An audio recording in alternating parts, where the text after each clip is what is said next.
Welcome to the Deep Dive. This is where we take a whole stack of sources, articles, commentary, our own notes, and we really try to pull out the most important bits of knowledge, the key insights. Yeah, the idea is to give you a shortcut, really, a way to get truly well-informed on a topic, find those deeper stories that might be hiding behind, well, the spectacle. And today we are absolutely plunging headfirst into the uh, electrifying, often unpredictable world of professional wrestling. That's right. Specifically, we're looking at SoCal Pro Wrestling's Heatwave 2025 event. We've got some great material to work with. We really do. We've got live match commentary transcripts, some pretty fiery pre-match interviews, and even some chaotic post-match stuff. Revelations, really. It all paints a picture of an event that was just packed, unexpected turns, these really intense rivalries, some incredible athleticism. And let's be honest, quite a bit of less than sportsmanlike conduct, too. We saw a lot of that. Definitely. So our mission today really is to unpack those key moments, take a closer look at the rivalries, and sort of understand what it all means for the future of SoCal Pro. Exactly. So by the end, you should have a real insider's view of the drama, the stories behind the stories. Okay, let's get into it. All right, let's unpack this. So first off, let's set the scene. Heatwave 2025, it happened at the Boys and Girls Club in Vista, California. Right, and the commentators, they made a point of saying it was scorching hot inside, which, I mean, kind of fits the Heatwave name perfectly, doesn't it? It really does.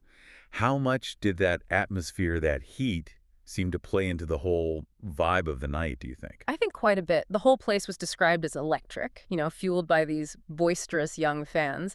So let's start by setting the stage, because Heatwave 2025, the drama kicked off way before the first bell. Promises, threats. And a whole lot of deceit. It really started heating up early. Oh, yeah. The psychological games were strong with this one.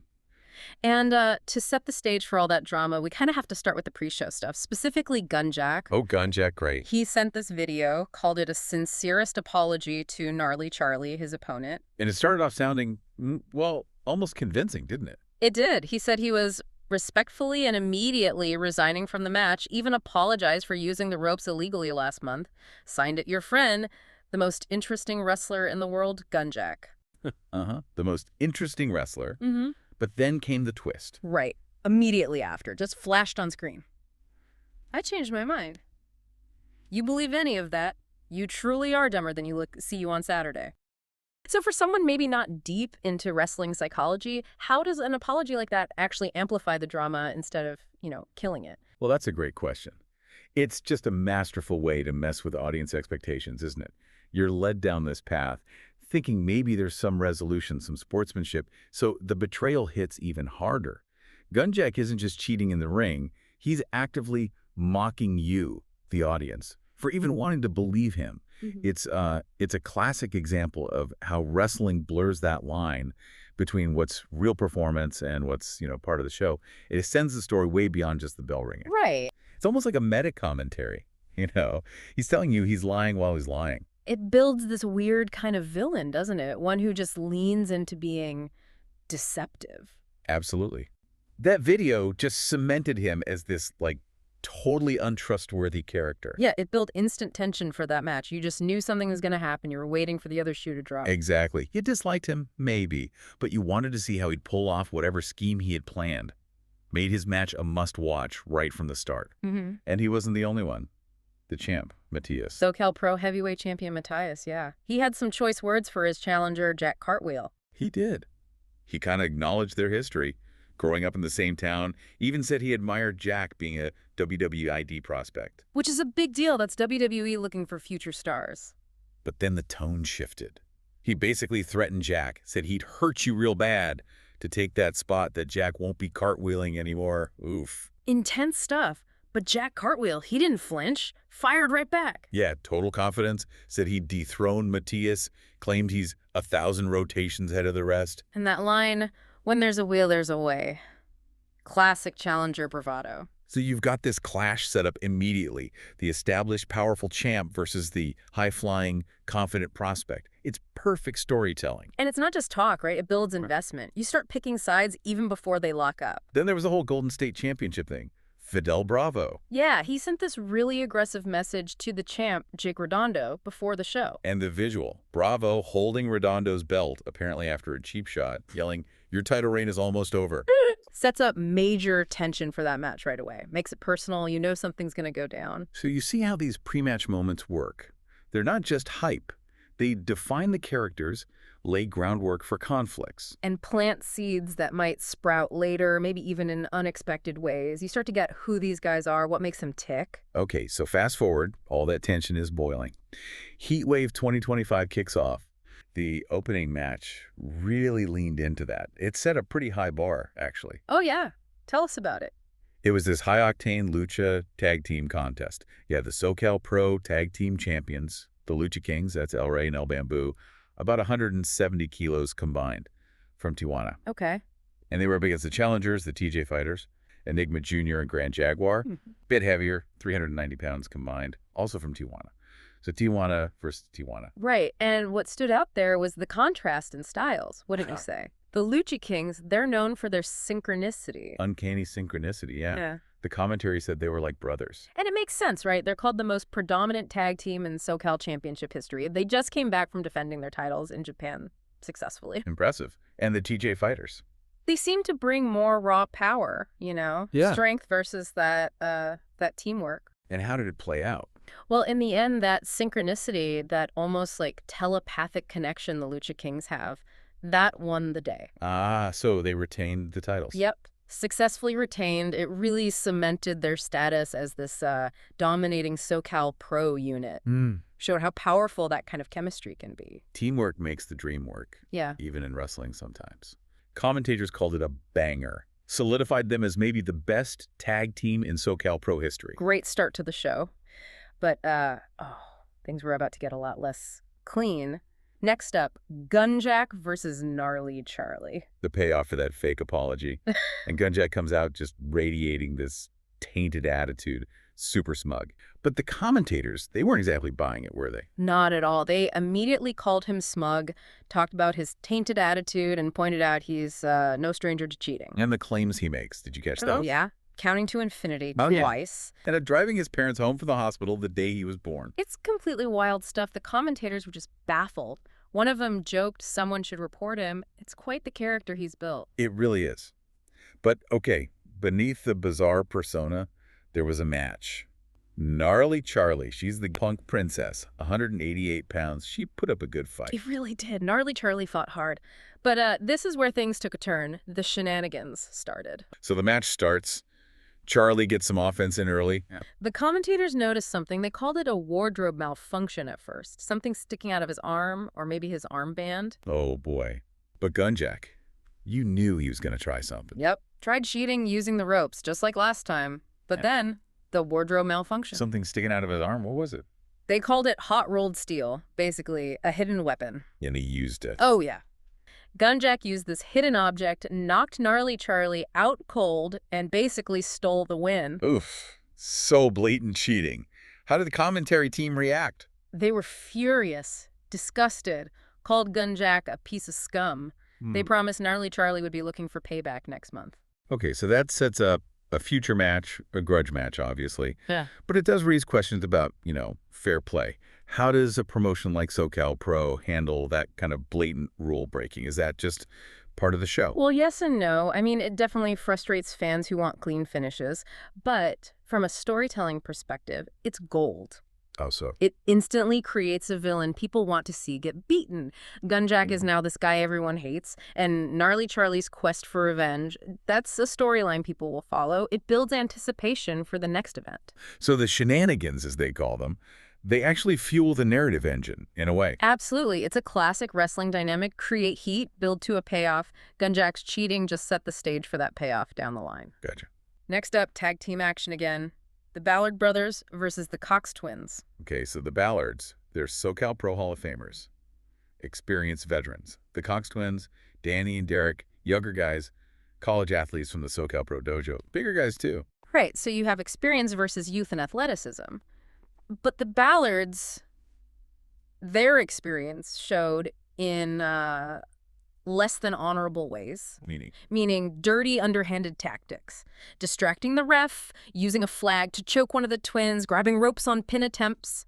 Classic heel stuff. Did they get the win? They did. It just reinforces their reputation, right? Win by any means necessary.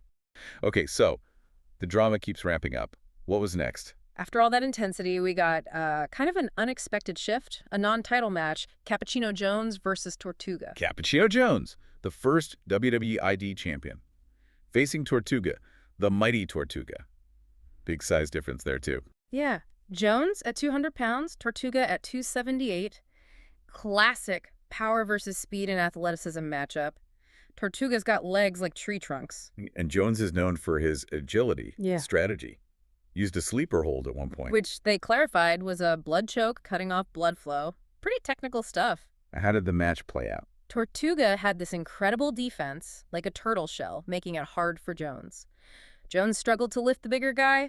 Lots of near falls, kept the crowd really into it. Who took it in the end? Jones managed to hit a huge elbow drop from the top rope for the win. Good match. But the story wasn't over, right? Something happened after. Yeah, this is kind of cool. Unexpected show of sportsmanship. Tortuga actually led the crowd in singing Happy Birthday to Cappuccino Jones. It was his birthday. No way. Yep. A really nice, genuine moment. Rare in a night filled with so much bad blood. You kind of needed that breather. Totally. A bit of light amidst the chaos. But Yeah. it didn't last long, did it? Nope. Peace was short-lived. Mm. Right after the song, Eddie Islas storms the ring. Wait, wasn't he suspended? Supposedly. But he attacks officials, attacks Tortuga. Total mayhem. What was his deal? Grabbed a mic and laid down a massive challenge to Tortuga for Super Clash. My mask for your hair. Whoa. Mask versus hair. That's huge in lucha libre culture. Losing your mask is devastating. Exactly. High stakes. Islas also demanded his suspension be lifted as part of it. Did Tortuga accept? He did. Fired right back. Accepted, but added his stipulation. He wants to shave that stupid head of yours. Okay. And one more thing. The match has to be inside a steel cage. Mask versus hair in a steel cage. Good grief. Absolute chaos trying to separate them. So now we have another deeply personal, high-stakes match set for Super Clash. This night was just building feud after feud. Unbelievable. So much going on. So, tell us, who are the main players here? Okay, so first, the challenger. We've got Fidel Bravo from Guadalajara, Mexico. Comes in at 169 pounds. Okay. And the commentary team, they paint a really specific picture of him. You know, driven, but maybe not in the most honorable way. How so? They call him selfish, pertinent, even impish. They actually say he's never done anything patiently, ever. So it's not just character work. It's like a heads up to the audience. Like, this guy doesn't really play by the rules. Right, that sets a definite tone. And it immediately contrasts him with the champion, doesn't it? Yeah. The reigning Golden State champion, Jake Redondo, the Radiant Sun, San Diego native, 176 pounds. Yeah, Redondo's been on this dominant run, looks super confident, almost cocky maybe. And the commentators keep bringing up his generational experience, which is, an interesting idea. Like, he was taught this stuff from when he was a kid. Yeah. Wrestling's just in his DNA almost. Yeah. But what does that actually mean, that generational experience for a wrestler? Well, it sort of implies this innate feel for it, right? A knowledge that's like passed down, not just learned in the ring year after year. But here's the interesting part. Uh-huh. While Redondo has this inherited talent, this generational experience, he's still pretty young in his career. Fidel Bravo, though, he's been champion multiple times. He held this specific title, the Golden State Championship, longer than anyone else. Oh, wow. I see. So Bravo has all the actual ring time, the personal experience, what they call craftiness. So it's inherited talent versus, like, hard-won experience and cunning. Pretty much. Yeah. A real clash of styles and histories. And you see that craftiness straight away, don't you? Bravo isn't just trying to outmuscle Redondo. He's playing smart, using these tricky, maybe slightly illegal tactics, trying to wear Redondo down right from the start. Absolutely. The commentators even pointed out Redondo is all gas all the time, just full throttle. Whereas Bravo knows when to pull back, conserve energy, feel things out. It's a strategic difference baked right into the match from the opening bell. A fundamental difference in how they approach dominance. Exactly. Redondo fights back with his style, explosive, big moves, power offense. That's his generational experience showing through. Direct strikes, big throws. But Bravo keeps looking for those little advantages, like grabbing Redondo's hair. Yeah, and the commentary team jumps on that immediately. They say, that's not something Jake Redondo typically does. Which is a neat detail. It shows Redondo, usually so composed, is getting rattled, maybe bending his own rules because Bravo's pressure is working. Relentless pressure. Okay, so the match is intense, focused, both guys want the win, and then something just happens. Totally out of left field, nothing to do with Redondo or Bravo directly. Yeah, this is the moment one of the Ballards who aren't even in the match just reaches out and grabs the Golden State Championship belt from ringside. Whoa. Total chaos. Redondo gets caught off guard. He actually almost wins with a roll-up despite the interference, but then, boom, Ballard cracks him right over the head with the title belt. A direct shot. Shot to the dome, as they called it. Undeniable interference. And just like that, it's over. Fidel Bravo gets the pin, wins the championship. Handed to him, basically, by this outside attack. Completely. It's not just a loss for Redondo. It's like this stark example of how, in wrestling and maybe life too, these old issues, these personal vendettas can just lie hidden for years. And then explode at the worst possible time, derail everything. Precisely. Even the best laid plans. The commentators sounded stunned. They called it unbelievable. Listening back, it really is a shock. But then comes the explanation. The real bombshell. Right. One of the Ballards gets a mic and lays it all out, tells everyone why they did it. And it's wild. He says, 25 years ago? He was going to marry someone. His dream girl. Yeah, but then he introduced her to Jason Redondo, Jake's dad, at some show in San Diego. And now that woman is Jake Redondo's mom. Exactly. And Ballard flat out says, you're going to have to pay for the sins of the father. Talk about holding a grudge. That's generational payback. It goes way beyond just wrestling. Which brings us finally to the main event. The big one.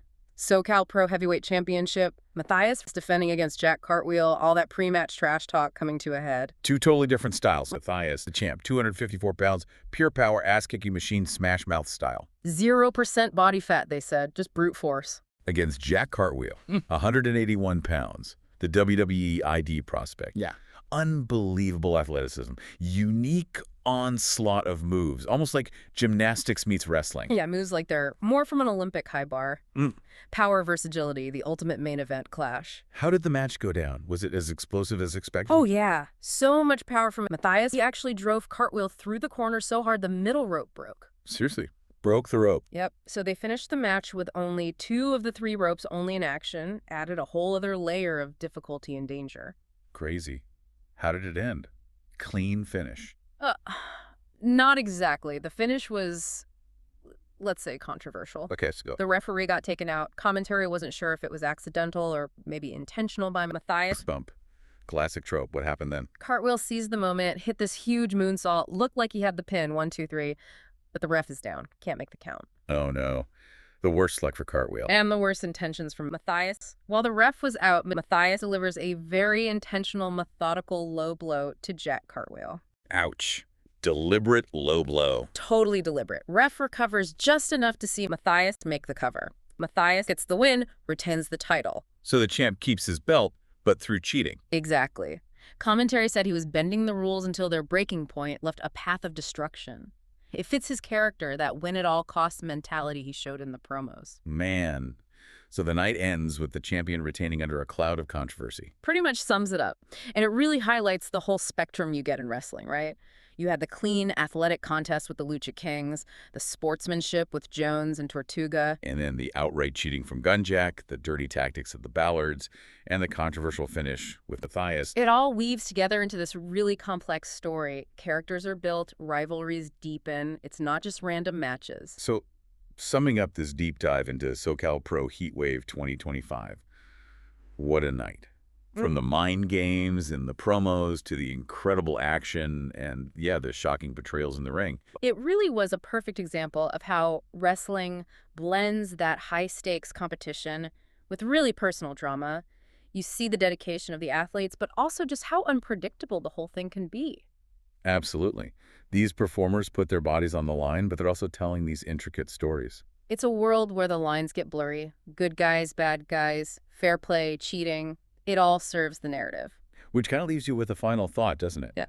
In this world where you can win with amazing skill, but also with, a low blow or hidden piece of steel, what actually makes someone a champion? That's a great question. Is it just the person holding the belt at the end of the night? Or is it something more? Maybe about how you compete, even when things aren't fair. Something for you to chew on until next time. Thanks for joining us on The Deep Dive.